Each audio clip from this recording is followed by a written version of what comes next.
De lunes a viernes, Cristian Barken nos invita a cultivar nuestro propio jardín para impedir que el desierto avance.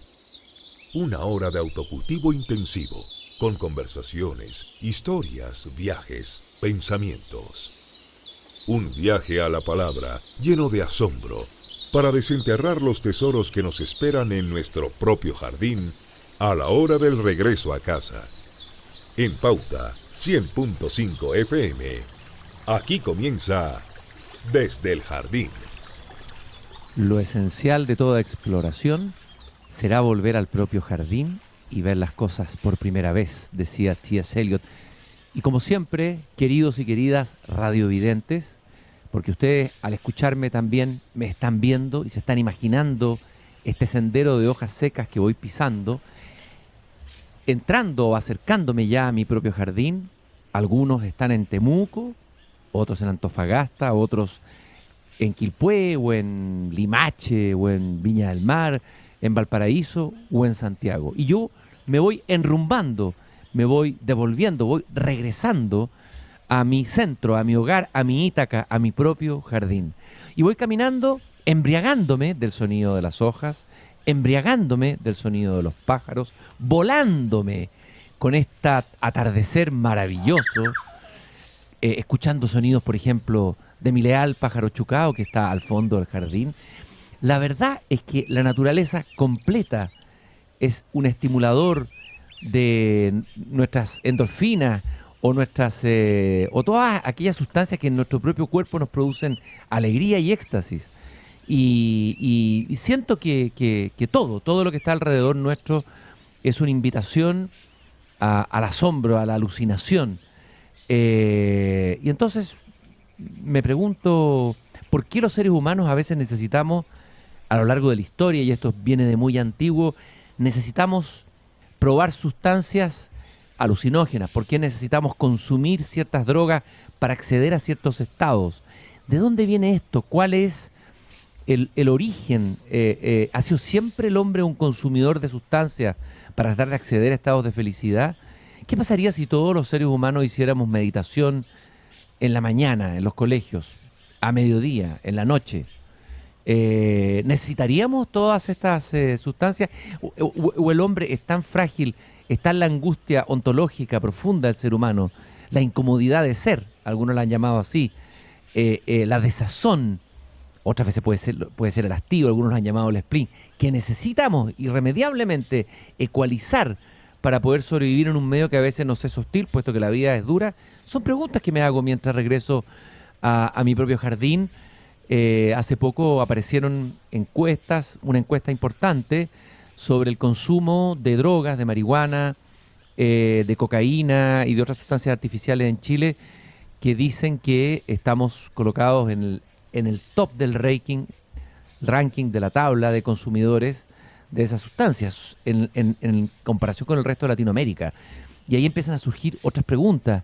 ¿Qué hay detrás de esto? ¿Somos una sociedad adictiva? ¿Somos un país adictivo? ¿Por qué lo somos? Son preguntas que me hago a la hora del regreso. Pero estoy caminando a paso de aldea, como decía Jorge Tellier, regresando a mi propio jardín. Ahí está mi zorzal. Y los zorzales necesitan también consumir sustancias estimuladoras de los sentidos, o ya la naturaleza les provee de sí mismo, de todo de lo que necesita para su organismo, o somos solamente nosotros, los seres humanos, que tenemos una homeostasis distinta.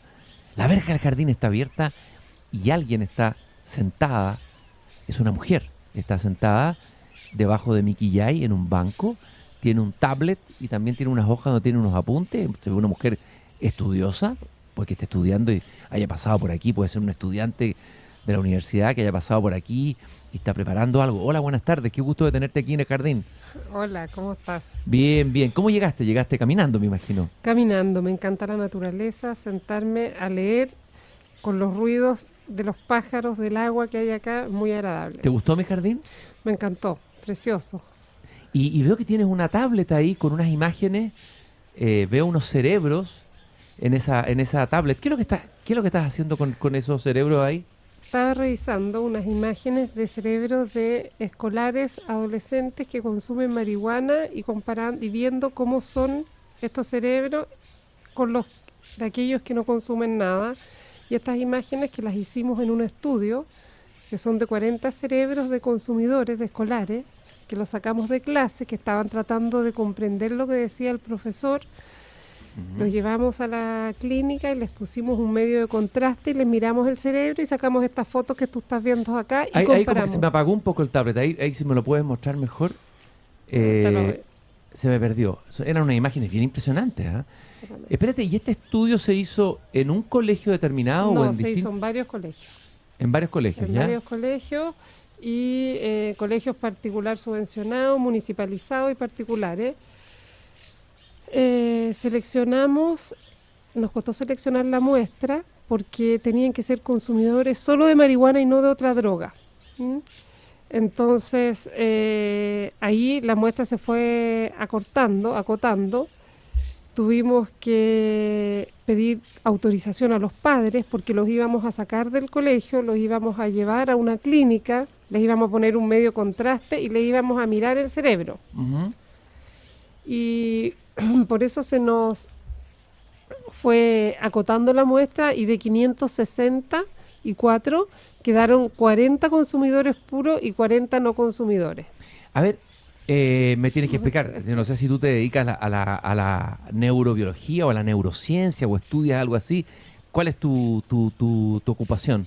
No, yo soy de profesión psicóloga clínica. Ya Me especialicé después en el área más del psicodiagnóstico, que es diagnóstico a través de pruebas neuropsicológicas. Y me he dedicado gran parte de mi vida laboral y profesional a la docencia y a la investigación. Desde el 95 estoy en eso. ¿Y tú trabajas en alguna universidad específicamente? Sí, trabajo en la Facultad de Medicina de la Universidad de Chile y ahí estoy en el cargo de directora del Departamento de Psiquiatría y Salud Mental. Pero ahora te ubiqué perfectamente. Perdóname, pero aquí en el jardín entro en un estado un poco alucinatorio, poético, no sé cómo llamarlo, y a veces no reconozco a las personas que llegan aquí al jardín. Tú eres Annelise Dörr. Sí. Y has estado muchas veces en el debate, te he visto ahí discutiendo, Claro. Te vi discutiendo apasionadamente, por ejemplo, con la actriz Ana María Gasmuri, que dirige una fundación. Estaba muy encendido ese debate. No sé si te recuerdas de ese debate que tuviste. Sí, me acuerdo perfecto. ¿Y por qué tanto apasionamiento en esa discusión? No, porque ahí teníamos opiniones diametralmente distintas respecto a los efectos que produce en los seres humanos el consumir marihuana, sobre todo en la etapa escolar. Ahora, y en esa discusión nos centramos más que nada en el estudio que nosotros habíamos hecho y ella consideraba que nuestro estudio tenía falencias y yo le rebatía que para hablar de falencia en un estudio que fue publicado internacionalmente hay que saber de metodología de la investigación. Uh-huh. Pero fue una conversación cordial, pero con opiniones diferentes. ¿Cuál es la diferencia central de esas dos visiones, digamos, de la visión tuya o de aquellos médicos, científicos, pediatras que están en una postura crítica sobre la marihuana y aquellos que de alguna manera desdramatizan o no sé si aminorizan la interpretación de los resultados, por ejemplo, de la última encuesta? Porque también en el mundo, o sea, este debate está abierto y efectivamente también hay estudios, incluso de la Academia de Ciencias, creo, de Estados Unidos, que avalarían una postura menos radicalmente crítica, ¿no? A ver, ubiquémonos un poco cómo se da el debate en el mundo y cómo se está dando el debate en Chile. Annelise, primero que nada, bienvenida al jardín. Un gusto de tenerte acá. Ya sé que no te puedo ofrecer, te puedo ofrecer café, te puedo ofrecer un whisky si quieres, un whiskycito a esta hora de la tarde, a veces no cae mal. Lo que tú quieras, un jugo de fruta, tengo un tocadisco, podemos escuchar música. No vamos a dejar para el café. Ya, un cafecito, perfecto. Y entonces, ¿cuál es la situación del debate hoy día en el mundo, Annelise? Bueno, lo que pasa que en el mundo, cuando uno dice el mundo, hay que saber que solamente Occidente tiene este problema de la droga, ¿ah? En Asia, en todos los otros países, no está autorizada, no está el problema, incluso está penalizada exageradamente, con muerte en algunos países. Entonces no es tema. Ahora, en Europa, vámonos acercando ¿Pero eso significa a América. que no hay consumo? Uno tendría que pensar, por ejemplo, que en países como Irán, como China, no hay consumo de droga. Bueno, ellos tuvieron en China el gran problema del opio. Del opio, que ¿ya? fue letal, Y fue devastador. letal, y se radicó, y de ahí son, pero draconianos, pasó un norma. No, si las cifras que hay internacionales, el tema está acá en Occidente.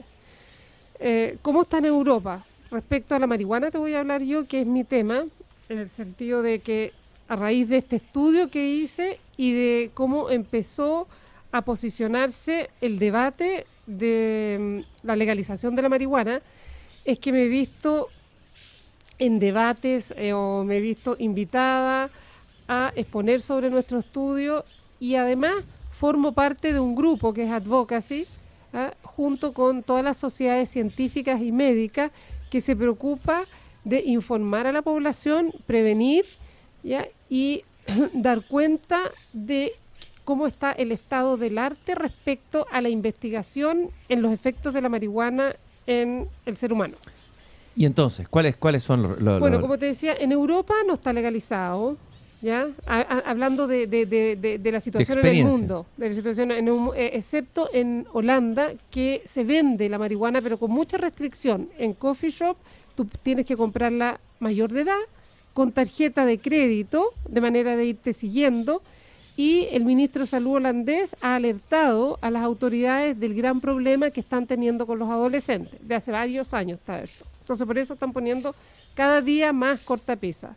De los países escandinavos, ellos tienen una política tampoco legalizadora, pero tampoco tan punitiva. Cuando hay consumo, ellos se dirigen al joven, lo orientan a clases o cursos de formación, de información, para que sepa que no puede seguir consumiendo y qué efecto esto le produce. Si sigue consumiendo, ahí vaya a rehabilitación. ¿Y cuáles son los resultados, por ejemplo, en los índices de consumo, por ejemplo, en relación a nuestro país, en esos países nórdicos? No, nada que ver, nada que ver, sino nosotros ostentamos récord mundiales, así, planetarios.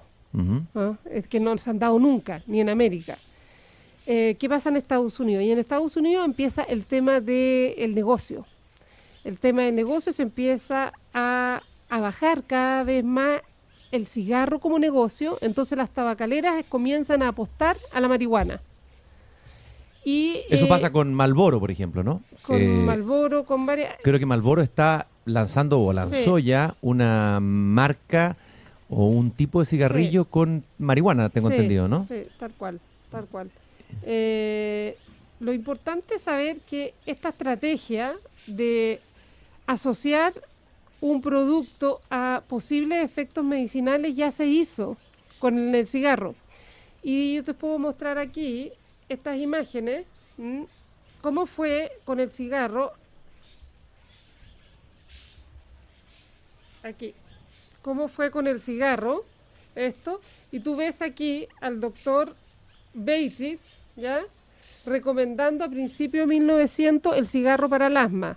A dentistas recomendando cigarro para blanquear los dientes, a más efectos científicos del cigarro, y suma y sigue. Acá está leyenda de este doctor, hablando de las propiedades de este doctor, las cualidades de este doctor como gran profesional, excelente médico con un diagnóstico certero y que fuma Camels.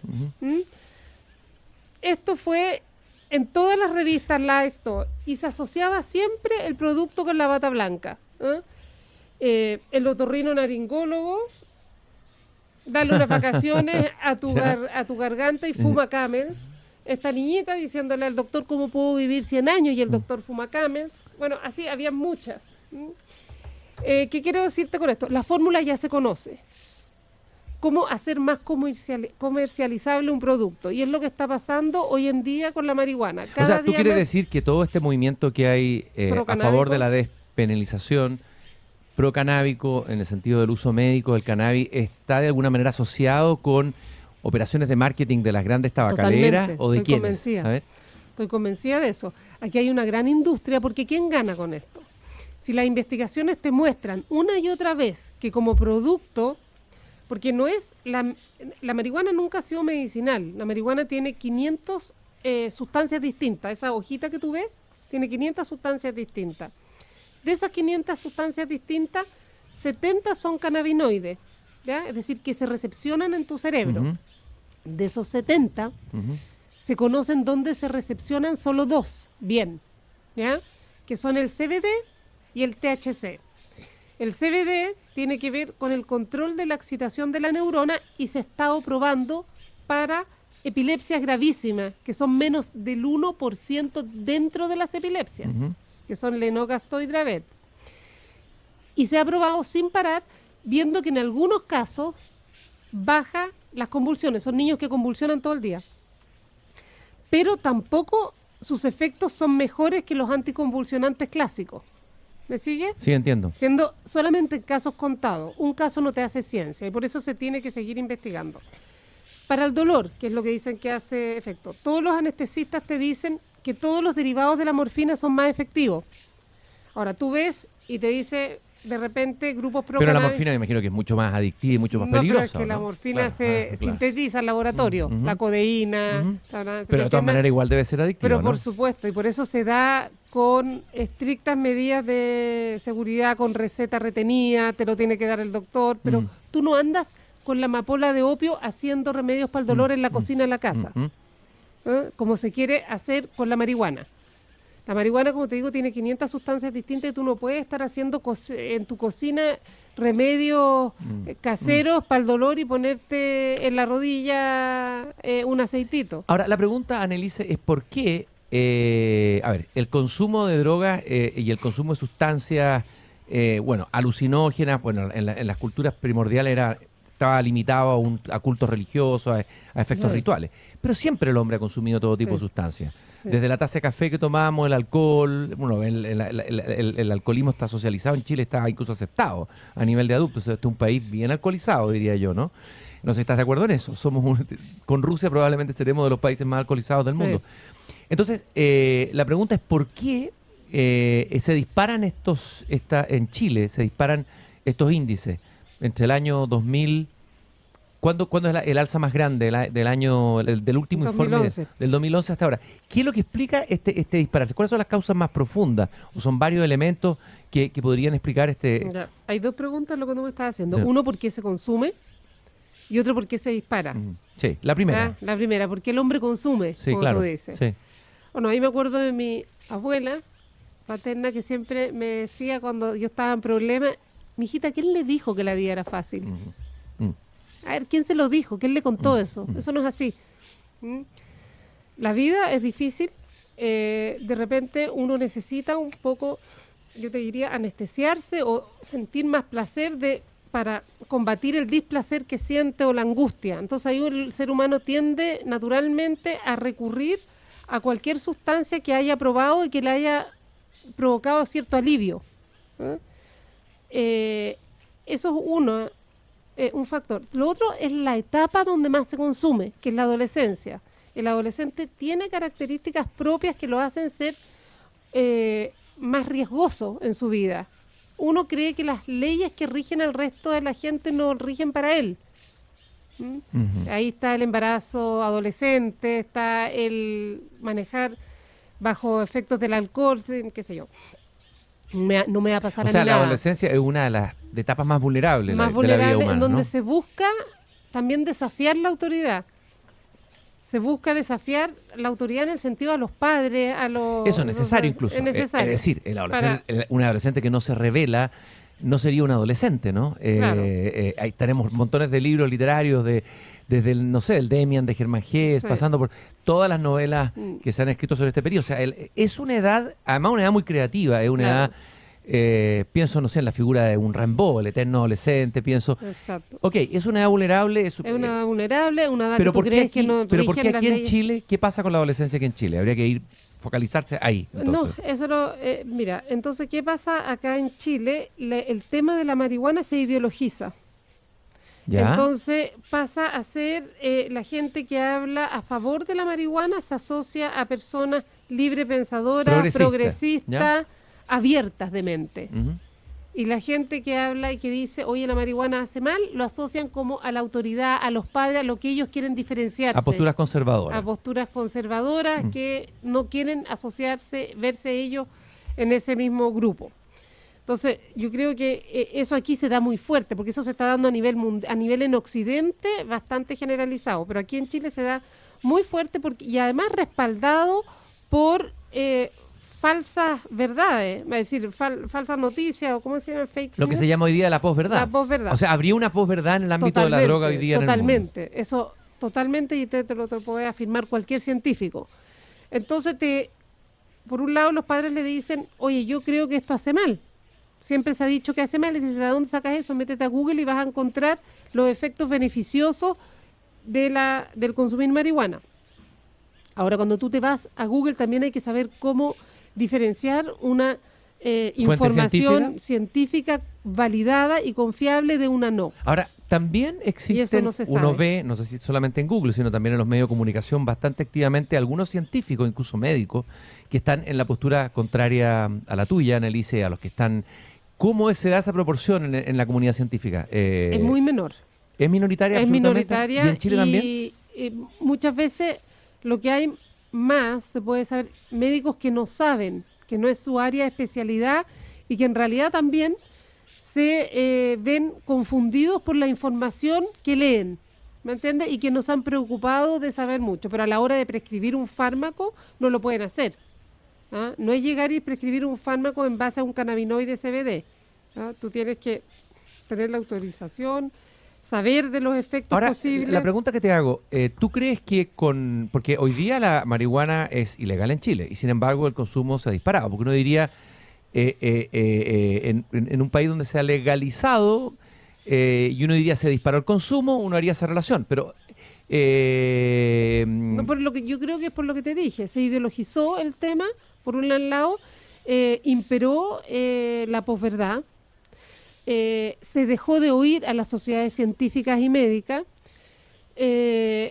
imperó, aquí en Chile llevan, en el fondo, han hecho una campaña muy exitosa, grupos procanábicos a todo nivel, a nivel del Congreso, ¿ya?, con los parlamentarios, con las autoridades, y se han bypaseado, no sé cómo decírtelo de otra manera, a la voz de las sociedades médicas y científicas. Y han sacado información fuera de contexto sobre las posibles propiedades medicinales de no la marihuana, sino que un cannabinoide que se encuentra dentro de la planta marihuana, uno de los 500 sustancias, que se sintetiza, como te digo, en laboratorio y no en la casa, no en la cocina de la casa. Annelise, mira, tengo un tocadisco ochentero aquí en mi jardín y te voy a invitar a escuchar música. El único problema es que la mayoría de la música progresiva o rock del siglo XX tiene que ver con grandes personajes, grandes artistas que justamente consumieron mucha droga. Ahí viene, yo creo, una explosión, un boom en Occidente, ¿no? Sí. Que va asociada al surgimiento del rock, del pop, de un momento, una época de una gran creatividad musical. Y entre ellos, los Beatles. Y hay un tema que tiene que ver con el LSD y que está encriptado de manera poética en el texto, que se llama Lucy in the Sky with Diamond. Lucy en el cielo con diamantes. Y sería interesante preguntarse por qué la droga está asociada a la creatividad, por qué la droga está asociada al arte, por qué ha habido grandes artistas que han tenido relación con la droga. Pienso en los poetas malditos del siglo XIX francés, pienso en los artistas como los Beatles, etcétera, etcétera, etcétera. Estoy con Annelise Dörr, psicóloga, una misionera en la lucha contra la posverdad, que ella llama, en este debate ideologizado sobre la marihuana. Estamos aquí en Desde Jardín, en Radio Pauta. Una barca en un río con mandarinos y cielos de mermelada. Alguien te llama, respondes despacio. Una chica con ojos de caleidoscopio. Claramente esas son visiones o alucinaciones. Es una letra memorable del grupo Los Beatles. Y estoy hablando con Annelise Dörr de los resultados inquietantes de una encuesta a nivel internacional que muestra cómo se dispara el consumo de marihuana, pero también de cocaína entre los adolescentes, entre los jóvenes de Chile. Nos coloca arriba en esos índices.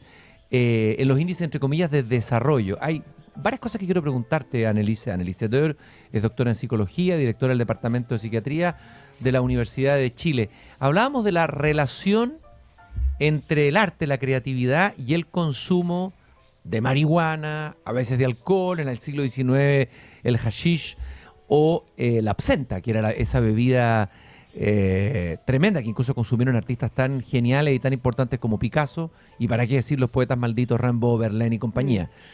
Ahí hay un tema, como en el mundo de la creatividad, del arte, pareciera que la relación con las sustancias, ya sea alucinógenas, el LSD, que está en la base de varias experiencias, incluso de obras de arte, digamos, y la creatividad, Anneliese. Ya, vamos a diferenciar primero mitos.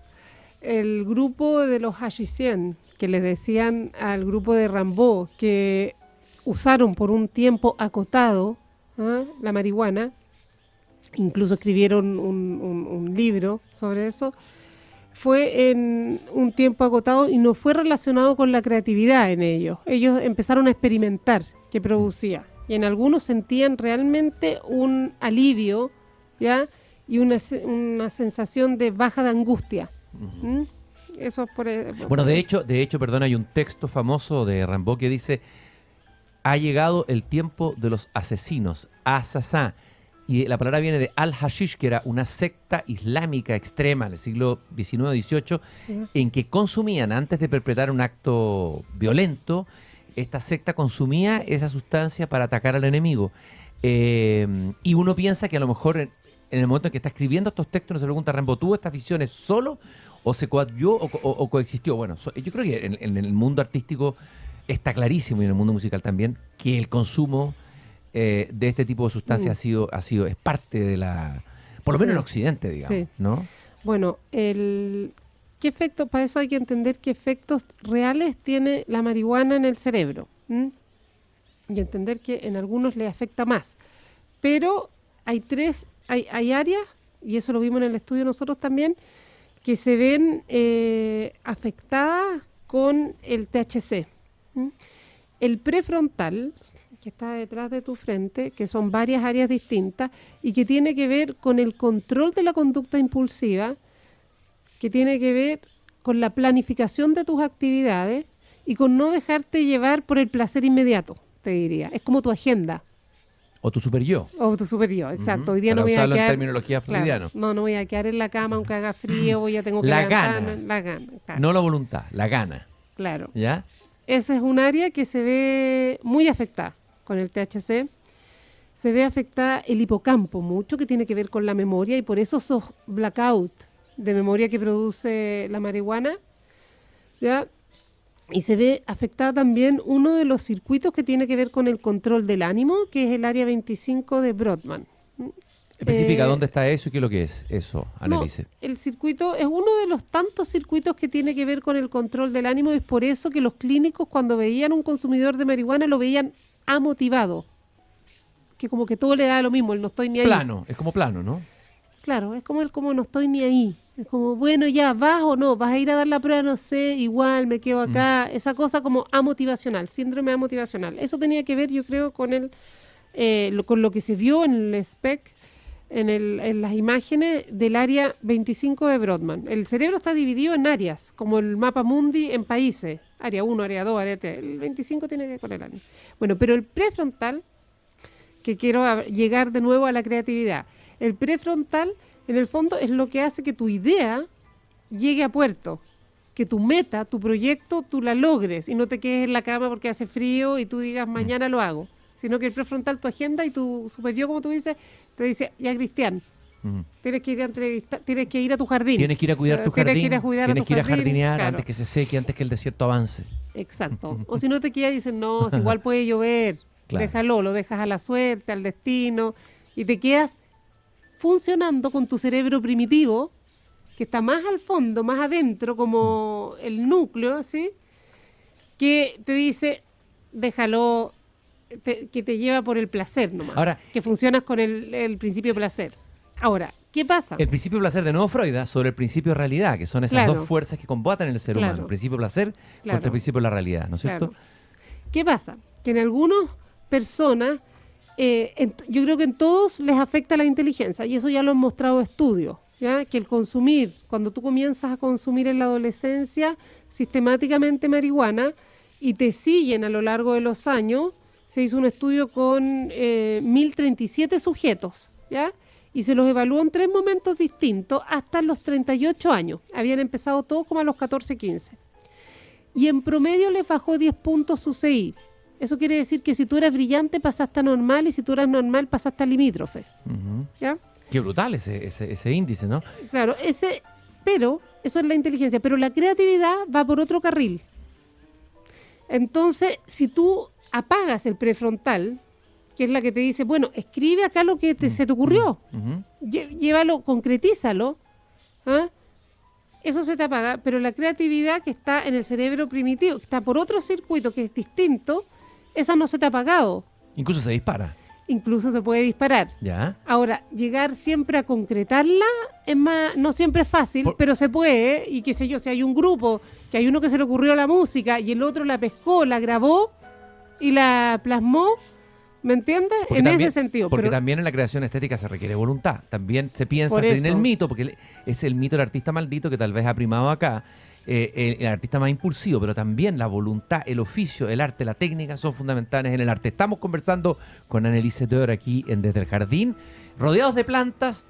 No hay plantas de marihuana, levanto las manos, las corté todas antes que vinieras tú, Anneliese. No, una broma. Y regresamos luego de una pausa aquí en Desde el Jardín. Oye, que no se entienda.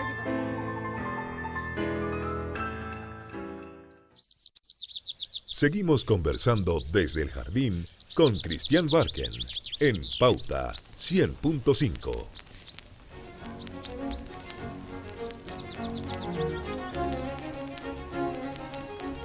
¿Radio Beethoven? No, esto es Radio Pauta. Radio Bach FM. Tampoco. Esto es Radio Pauta. Estamos en Desde el Jardín con Anneliese Dörr, doctora en psicología y directora del Departamento de Psiquiatría de la Universidad de Chile, conversando, tratando de profundizar frente a estos índices alarmantes del aumento del consumo de la marihuana, la cocaína y otras sustancias en Chile. Somos los líderes, lamentablemente, en el consumo a nivel latinoamericano.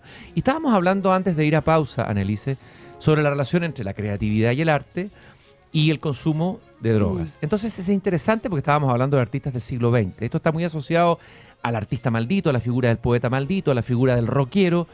Y tú decías, lo que recuerdo que me estabas diciendo, es que, claro, el consumo de la marihuana puede disparar en algunos la creatividad, reprimir el represor que está aquí en el elemento frontal, en el cerebro, donde está el super yo. Pero sin embargo, no está tan claro que eso lleve a finalmente a terminar en una obra de arte, porque la obra de arte también requiere un poco de voluntad, y en los grupos colectivos rockeros hay más elementos que un simple individuo. Habría que analizar la vida de cada uno.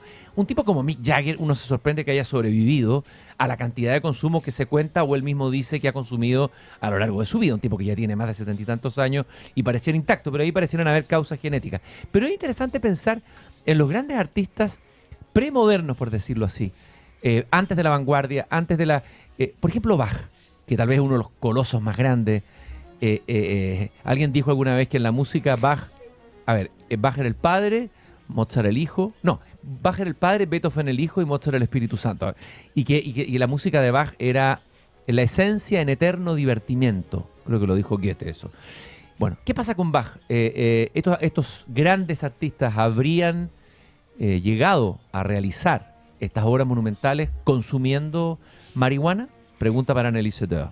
Bueno, primero que nada, yo no soy muy dotada para la música, pero sí he sido, se me ha enseñado mucha música desde muy pequeña, porque mi padre es amante de la música clásica y nunca dejó de ponernos para ir al colegio música en el auto, en la casa.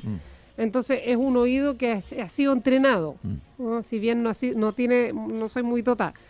Pero con Bach yo creo, da la impresión que Dios vino a pasear a esta tierra con él. Quiso bajar un rato a través del cuerpo de Bach, porque escapa a lo comprensible toda su obra. ¿qué diría yo? No creo que eso sea posible bajo ningún punto de vista con marihuana. Si volvamos al tema, la obra de Bach, porque hay demasiada concentración, demasiado uso de todas las facultades del cerebro ahí, y yo creo que tienen que estar intactas. Si hay algo que produce la marihuana es borrar prefrontal, borrar memoria, que es algo imposible con la obra de Bach. En Mick Jagger, tú dices, o en la música rock, claro que ha habido mucho consumo de distintas sustancias, no solo marihuana, sino que unas mucho más graves, por lo cual le ha producido la muerte a muchos músicos. A grandes ídolos a través de todos los tiempos. Claro. Eso es verdad. Muertes, suicidios, etcétera. O sea, hay un balance trágico, no cabe duda. No, Eric Clapton dice que él es un sobreviviente que da gracias todos los días porque no sabe por qué él sobrevivió, siendo que todos sus amigos murieron por el consumo. La marihuana efectivamente puede no reprimir la creatividad, pero llevar lo que tú creativamente se te ha ocurrido, plasmarlo en una obra requiere de estar más lúcido, ¿no? Y requiere después de memoria. Por lo tanto, se me ocurre que en estas creaciones, bajo efectos de la marihuana, que no sé realmente si estaban bajo efectos de la marihuana u otra droga, siempre se han dado en grupo, ¿ya? Y hay grupos de sonidistas, de gente que está detrás, grabando.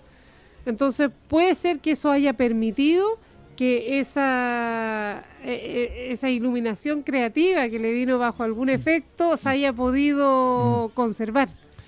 Anneliese, estamos tratando de entender qué es lo que pasa en Chile. Lo interesante es que tenemos estas cifras. Pareciera que la publicidad... A ver, se han hecho campañas contra las drogas. Pareciera que esas campañas han fracasado estrepitosamente. Hay algunos que dicen que la penalización de la marihuana y de las drogas ha fracasado estrepitosamente. Escuché por ahí incluso a una persona que es bastante moderada y ponderada en su juicio, con una visión, me parece, estadista, como Ricardo Lago, entre los que está o estuvo a favor de la despenalización de la marihuana. Había un presidente en Uruguay que aplicó esa ley, que es un líder en Latinoamérica dentro de la izquierda, que es Pepe Mujica, que tenía esa postura. Entonces, el tema que se plantea es que al despenalizar y hacer legal el consumo de marihuana, se va a combatir el mercado negro, y al combatir el mercado negro se va a combatir el narcotráfico, que está devastando las poblaciones hoy día en Chile. Muchas poblaciones de nuestro país están secuestradas por narcotráfico, no solamente aquí en Chile, en el resto de Latinoamérica. Y al mismo tiempo se va a evitar la corrupción. Corrupción, que es uno de los fenómenos más potentes hoy día en América Latina, a nivel político, a nivel policial, etcétera. Entonces, es un argumento que uno podría escucharlo, decir, cómo romper esta relación nefasta entre droga ilegalizada, mercado negro manejado por grupos mafiosos, digamos, contra droga legalizada, y por último saber que está la tabacalera, sabemos el nombre, sabemos que es Marlboro, uno puede ponerle, no sé, límites, etcétera. ¿Cómo se enfrenta ese argumento, Anneliese? Bueno, con los datos. Los datos muestran, bueno, antes de los datos, porque el legalizar las drogas en general es algo que yo creo que puede abrirse la discusión, pensando pero a nivel mundial tendría que ser general de todas las drogas. Como una agenda global. Una agenda global a nivel de todas las drogas, y con mucha prevención e información, como ha sido hoy en día el tabaco, ¿me entiendes? Y con mucho control. Pero solo la marihuana, como mandando el mensaje de que esta no hace mal y las otras sí, eso yo lo encuentro nefasto.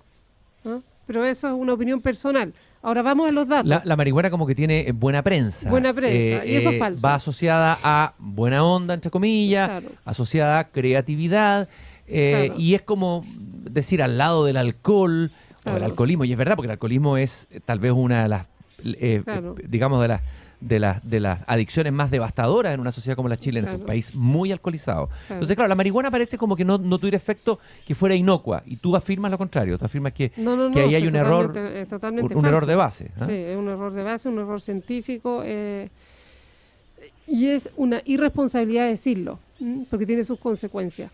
grave. Si vamos a los datos, vemos que los países donde se prohíbe el consumo tiene bastante menos, exceptuando Chile, ¿eh? Porque somos un fenómeno, como tú lo dijiste.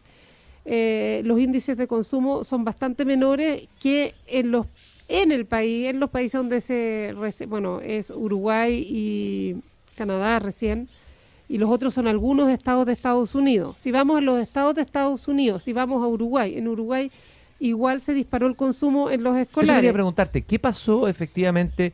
No sé si habrán estudios, todavía han alcanzado a hacer estudios científicos. ¿Qué pasó con Uruguay? Porque esa era una experiencia a observar. ¿Qué pasó con Uruguay con la despenalización de la marihuana? Recién, la semana pasada se publicó la prevalencia en escolares en Uruguay, y antes el 2011 había una prevalencia de 12% y ahora en el 2016 hay una prevalencia de casi 20% de consumo. Eso es lo que te puedo decir de Uruguay. Así que tampoco ha resultado en que disminuya, ni tampoco ha disminuido el mercado negro. Y aquí, a pesar de que la marihuana es ilegal, se ha disparado el consumo. Entonces, ¿por dónde enfrentamos cómo enfrentamos? Pero nosotros somos un epifenómeno, porque en todo el resto... ¿A qué sentido te refieres que somos epifenómeno? ¿Que somos un caso que se sale de la norma, que se sale de la tendencia? Se sale de la norma y por las razones de que hay grupos que en el fondo tienen intereses económicos y en el fondo de negocio detrás, y que están promoviendo en el fondo el consumo de cannabis, el consumo de marihuana, bajo una imagen de posibles beneficios médicos o terapéuticos que no existen y que la evidencia científica ha mostrado una y otra vez, y que solamente en casos que son menos del 1% de las epilepsias, que son Dravet y Lennox-Gastaut, tienen algún efecto, pero que no es mejor que el medicamento Annelise, clásico. pero aquí hay que ir un poco más al fondo. La pregunta que nos hacemos es si somos una sociedad adictiva. ¿Cuál es la causa finalmente del consumo de la marihuana? El consumo de la marihuana y dispararse es un síntoma. El alcoholismo es un síntoma. Uno lo ve hoy día en que la fiesta ha sido reemplazada por el carrete cada vez más temprano. Una fiesta donde pareciera que el chileno, para entretenerse, tiene que reventarse y anularse. Entonces, hay algo tal vez mucho más profundo que valdría la pena investigar. Habría que convocar a psiquiatras, a filósofos, a sociólogos, a antropólogos. ¿Qué hace que no sepamos divertirnos sin reventarnos? ¿Qué hace que no sepamos celebrar una fiesta? Ser dionisíacos incluso, porque el espíritu dionisíaco es muy importante en la cultura humana, ¿no?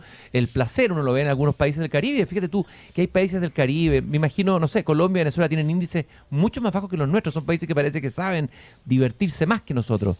¿Qué hay en el fondo? Porque hay que ir a buscar las raíces, porque si no vamos a las raíces, yo creo que no vamos a atacar el problema de fondo. Hay un problema aquí, ¿de qué? Hay un problema en el alma de Chile, hay un problema en una modernidad mal asumida.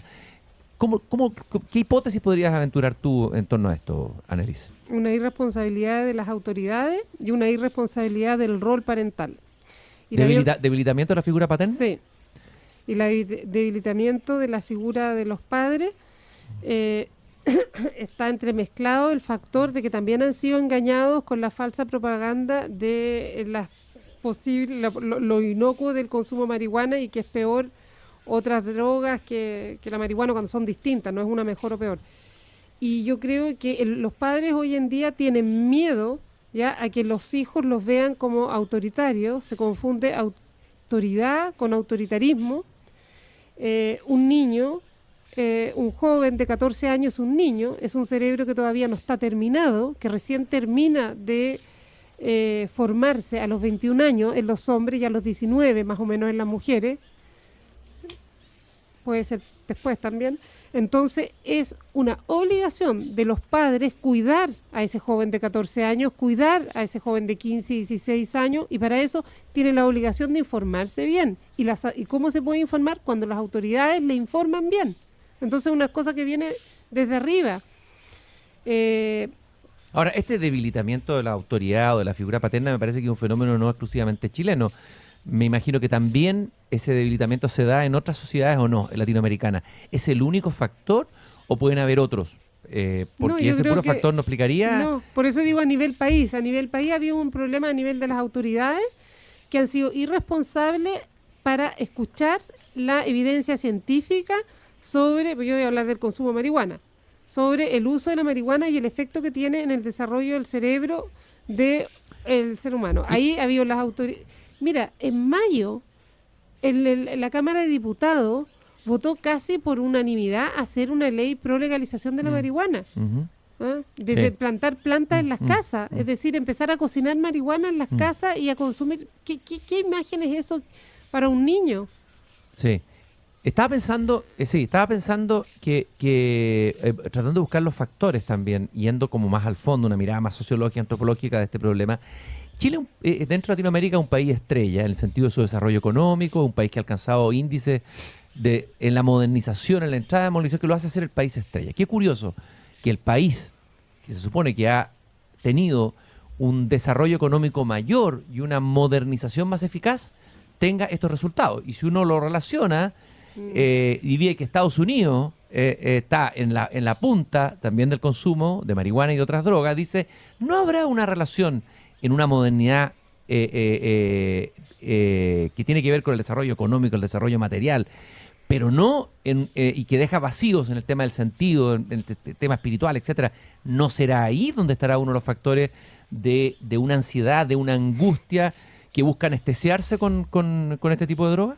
Sí, también puede ser uno de los factores que influyen. Yo creo que algo de eso hay también, pero Estados Unidos no tiene ni de lejos la tasa, la prevalencia de consumo de nosotros. Pero en Estados Unidos se consume, tengo Lo que entendido. pasa que Es un mercado gigantesco de consumo de Sí, droga. pero son muchos estados. Ujú. Son muchos estados y son 6 en donde los que está legalizado el consumo, y ahí se disparó la prevalencia en relación a los demás. ¿Ya?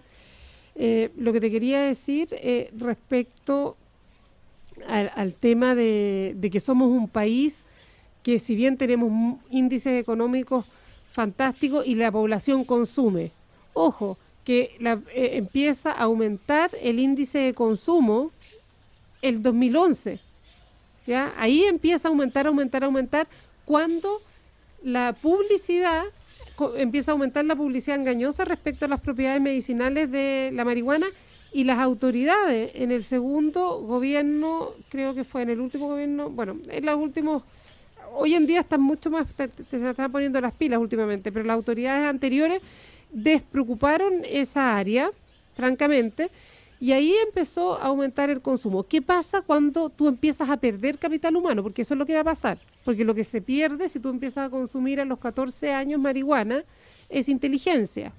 Por lo tanto, el que a lo mejor estaba interpelado en la vida o estaba dotado de fábrica, ¿ya?, para ser ingeniero, da lo mismo, lo que sea, ¿ya?, ese realmente va a haber truncado su destino y le va a costar, o no va a poder, si viene una población más vulnerable, retomar esa posibilidad que tenía, que era salir del circuito de la pobreza a través de la educación, porque donde va a afectar es al destino de esa persona, lo único que nos diferencia de los animales es nuestra inteligencia. Ujú.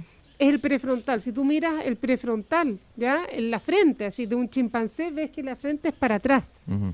Esto lo tiene muy poco desarrollado. Ujú. Y nosotros lo tenemos bien desarrollado, bien evolucionado, que es lo que nos diferencia. ¿Cómo un hombre le gana a un toro? ¿Mm? Con inteligencia. Ahora, Annelise, habría que distinguir tal vez claramente, creo que tú lo dijiste, el consumo en la edad adolescente y el consumo en la edad adulta. Es distinto un adulto que de manera recreacional se fuma un pito. Es distinto. No hay que demonizar eso, porque además yo creo que las campañas de demonización yo creo que pueden producir el efecto contrario, sobre todo en los jóvenes, que un joven que está consumiendo a los 13, 14 años marihuana. ¿Cuál es la diferencia desde cuando tú comienzas a consumir marihuana de los efectos que tú misma estás señalando? Mira, lo que pasa es que cuando tú eres adolescente, tu cerebro se está reconectando. Está podando lo que no sirve con una tijerita, chao, lo que no Está voy a editando. usar. Está editando. Y está formándose en el fondo el cable del axón, de la neurona, ¿ya? Que se llama la mielinización. Entonces, ahí te afecta el THC directamente, te cambia la forma. Entonces, el traspaso en el fondo de la información va a ser mucho más lento. Te va a afectar la estructura del cerebro, te va a quedar el queque hecho de forma distinta. Es como que el cerebro de un adolescente fuera un queque que está en el horno, ¿ya? Y tú le pones un palito para ver si está listo y te sale que todavía no está listo. ¿Qué pasa? Tú ahí le metís ingredientes con la marihuana y queda de otra forma. ¿Qué pasaría si analizáramos el cerebro de Eric Clapton? ¿Te gustaría a lo mejor hacerle una ecografía al cerebro de Eric Clapton? Y Eric Clapton, que por supuesto que vivió periodos de consumo de marihuana y de cocaína, más que de marihuana, escribió este famoso tema que se llama Cocaína, que incluso lo hemos escuchado en algunas películas. Bueno, aquí no vamos a ver el cerebro, sino que vamos a escuchar la voz. Es que nos están escuchando en Temuco, en Antofagasta, Viña del Mar, Quilpué, Limache y muchas otras ciudades de la quinta región y también de la región metropolitana. Estamos conversando, intentando buscar las causas, y también Annelise está tratando de denunciar o mostrar esta especie de posverdad que, según ella, se ha establecido en torno a la despenalización de la marihuana. Y estaba pensando también, yo siempre voy a tratar de buscar, y quiero buscar causas más profundas, porque creo que cuando no se enfrentan las causas profundas, por mucho que hagamos legislaciones, por mucho que tengamos leyes, finalmente por algún lado va a estallar como síntoma las enfermedades, yo diría casi del alma a veces de un país. Yo veo, por ejemplo, en paralelo el dispararse el consumo de las drogas, y veo cómo el país se ha vuelto adictivo en términos de pantallización. A mí me impresiona, y creo que hay varios psicólogos y psiquiatras que están estudiando este tema, cómo ha aumentado y se ha disparado la pantallización, la adicción en Chile, uno de los países con mayor consumo, entre comillas, de aparatos tecnológicos, desarrollo tecnológico, en el sentido del... la pantallización también se ha convertido en una forma de adicción que está metiéndose en la vida familiar. Parejas que no conversan van a comer juntos en un restaurante, no conversan, niños anestesiados por la pantalla desde muy chicos. Entonces ahí también hay algo, es un síntoma que yo lo coloco al lado del otro y digo, hay algo en el fondo. ¿Por qué somos una sociedad adicta? ¿Qué hay detrás de esa adicción? No solo de droga, sino también, por ejemplo, de pantalla. Vuelvo al tema de cumplir con el rol parental. Mira, estamos en un mundo Pero técnico. basta solamente que haya rol parental para que eso desaparezca. Déjame a ver si logro decir la idea que tengo. Estamos en un mundo técnico, de ahí tú no puedes escapar. Hoy en día, si tú vas a ser cirujano, tienes que manejarte bien con toda esta tecnología digital. Extraordinario, porque está usada en pos de la salud. Pero un cirujano viendo el celular mientras está contando WhatsApp, mientras está operando. Pero todos estos juegos electrónicos que tú ves que se ponen adictos los niños, desarrollan unas habilidades que nosotros no teníamos cuando éramos niños, y que los médicos más mayores tampoco tienen. Ellos tienen el diagnóstico y la experiencia, pero el más joven tiene... ¿Qué te quiero decir con eso? Pero eso no quiere decir que tú dejes que sea la única verdad, el único camino. Ese es un aspecto que entró a tu vida, que es la técnica, pero tú tienes que usarla con criterio. El niño no sabe usar su tiempo. El niño no sabe lo que le conviene. El niño, si está lloviendo y tú le dices, tú le sugieres, que es lo que hace el típico padre chileno, que le dice, ¿quieres ponerte el suéter? ¿Qué contesta el niño? Claro. No. ¿Por qué contesta no? Porque le pica. ¿Y cómo funciona el niño? Bajo principio de placer, no bajo principio de realidad. ¿Qué responde la madre cuando le contesta al niño no? Pero que eres pesado, ¿qué te cuesta? No seas pesado con tu mamá, te vas a resfriar. ¿Qué es lo que te vas a resfriar para el niño? Futuro. La dimensión de futuro no existe para el niño, eso aparece en la adolescencia. El niño es puro presente y placer. Y además se enoja la mamá. Entonces es injusto, porque al niño se le hace la pregunta para que él decida. Él decide cómo es su funcionamiento, con puro presente y placer, ¿ya? Entonces, y la mamá, además, se enoja con él. Entonces se provoca entre padre y madre o padre y niño una relación frustrante, tanto para el niño, que no sabe por qué la mamá se enoja con él, como para la mamá, que lo encuentra un pesado. Ahora, yo pienso que también eso tiene que ver con ofrecer en la vida la mayor cantidad de posibilidades de desarrollo creativo, cognitivo. Es decir, que en una casa se lea, se escuche música, se haga deporte, se hagan excursiones, vida al aire libre, campo. O sea, mientras tú tienes una vida más rica, es más improbable que, ya sea la droga o la pantallización, que yo la considero una adicción, no sé si está determinada científicamente pero tú puedes así. tener todo eso y frente a la tecnología te la va a ganar la tecnología. El niño no sabe lo que le conviene, por eso era mi ejemplo anterior. Por eso el niño no puede decidir esas cosas. Tú le puedes dar, como tú dices, un abanico de posibilidades, pero tú le vas a decir. Es decir, es más difícil hacerlo vivir hoy en día como un Amish. No hay luz eléctrica, no hay televisión, no hay tecnología, porque él es su mundo, hoy en día es técnico, pero tú tienes que controlarle. Él no sabe manejarse con el tiempo. Tú tienes que decirle, es 40 minutos y se acabó. Y vas a ir a jugar o haz lo que quieras. Te doy estas posibilidades. Ahora, en una sociedad chilena, en los sectores populares, donde la figura del padre, por ejemplo, está ausente, ahí está la famosa tesis de Sonia Montesino, la figura del guacho, ese famoso libro, en una sociedad de guachos con una figura paterna disminuida o derechamente ausente, donde la mujer tiene que llevar todo el peso de la responsabilidad, es mucho más complejo. Yo creo que ahí habría un tema que quedaría para largo. Analiza en los últimos minutos, ¿cómo te imaginas, cuáles son, tú crees, todas las decisiones que se tienen que tomar en los próximos meses o años frente a esta encuesta? ¿Es para alarmarse más, para tomar medidas más extremas? ¿Es para buscar algún acuerdo? Alguien habló ahí, creo que el director de Senda, de un acuerdo nacional sobre el tema de la droga, así como se hizo, así como Chile supo combatir la desnutrición en un momento y logró hacerlo. Habría que centrarse hoy día en esto. ¿Cómo lo ves tú para el futuro? Bueno, en los 70 el doctor Monkeberg combatió la desnutrición y lo logró. Yo creo que acá tenemos que arremangarnos, ¿ya? La camisa y ponernos a trabajar como país. Porque esto es un flagelo a nivel país. Vamos a perder un capital humano, van a perderse destinos, van a perderse vías. Son niños de octavo básico que están consumiendo casi la mitad. ¿Ah? Alarmante, tremendo. Entonces es un problema país y que no se puede seguir jugando con esto por privilegiar posibles beneficios de industria canábica y engañando a la población que esto tiene, como que si toda la población tuviese dolor oncológico o tuviese síndrome de Dravet y le no gastó. Entonces yo creo que es un problema país y que tiene que pasar por las autoridades, ver que hay un problema cultural. Hay un problema cultural, educar a la población, que esto empiezan a hacerse campañas en los colegios desde pequeños. Pero las campañas del PDI, que son muy bien intencionadas de Carabineros, no tienen ningún efecto. Alguien que va a presentar unos PowerPoint ahí sobre lo malo que es la marihuana. Pero tienes que ver dónde ha resultado. Y hay países donde ha resultado. ¿Hay algún ejemplo? Islandia, creo que en Islandia. Brevemente me dijeras qué se hizo en Islandia así de efectivo que tú podrías replicar aquí en la sociedad chilena. Islandia fue del presidente para abajo que se pusieron las pilas por los índices de consumo de marihuana, alcohol y cigarro que tenían, y que eran los más altos en Europa, y en 10 años se desplomaron estos índices. ¿Y cómo lo hicieron? Se dieron cuenta que tenía que trabajar el país entero, desde el presidente para abajo, y se enfocaron a hacer campañas que los niños estuviesen más con sus padres, al menos una hora. ¿Qué quiere decir eso, al menos una hora? No empezar a preguntarle cómo estás, cómo te sientes, porque ¿para qué decir al adolescente cómo le molesta eso? Sino que es estar. Acompáñame a lavar el auto, acompáñame a la Pumanque a comprar. Yo lo veo. Si está todo el rato chateando, cómo conversa, cómo me mira, lo observo. Comer en familia, todas esas cosas.